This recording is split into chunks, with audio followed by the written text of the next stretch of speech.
هو استبعاد محمد الشناوي من منتخب مصر لأكتر من سبب. في ناس تقول لك إن هو يعني مستواه مش قد كده، أو إن هو مش في أفضل حالاته، أو إن ده وقت مصطفى شوبير. أوكي، ده كل ده كلام كويس جدا، واللي بيقول كده ليه منطقه يعني. ولكن محمد الشناوي موجود في منتخب مصر بشكل طبيعي جدا.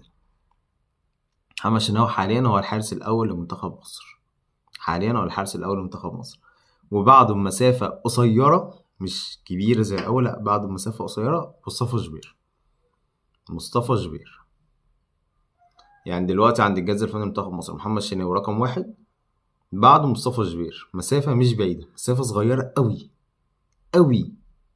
المسافة دي بقى هتزيد للشناوي أو تقل لغاية ما شوبير يطلع، هتتحدد بناء على الماتشات الجاية، ومين هيقدر مع الأهلي يقول أنا هو ويركب أساسي، ومين اللي هيكون في ماتشين السعودية أو أسبانيا أو في معسكر مارس بشكل عام هيكون واقف على رجله أكتر مع بداية المعسكر ويركب أساسي.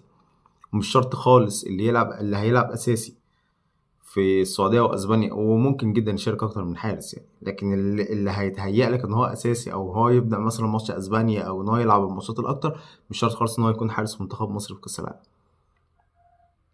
فالشناوي لو قعد دكة من النهاردة لغاية كأس العالم هيروح المنتخب، هيروح كأس العالم. لو قعد دكة من النهاردة لغاية كأس العالم هيروح كأس العالم.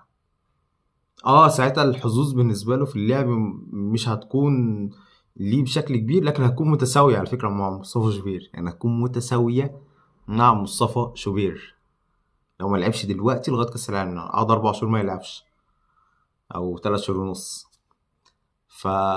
لكن بما انه بيلعب ورايحة جاية، هو الحارس الاول للمنتخب، وبعده مصطفى شوبير. مسافة قصيرة مش مسافة كبيرة، فمفيش تماما اي كلام عن استبعاد محمد الشناوي من المنتخب. بسبب قلت ان الشناوي بالنسبة للجهاز الفني لمنتخب مصر هو مش لعيب وبس، هو القائد الفعلي لمنتخب مصر.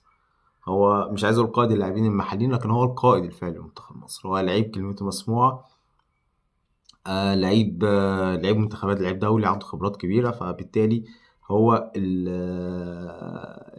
القائد الحقيقي لمنتخب مصر. ده بالنسبة لمحمد الشناوي. واحنا طبعا عندنا معسكر مارس اللي جاي، عندنا ماتشين مع السعودية ومع أسبانيا. ده كده الموضوع التاني اللي معنا.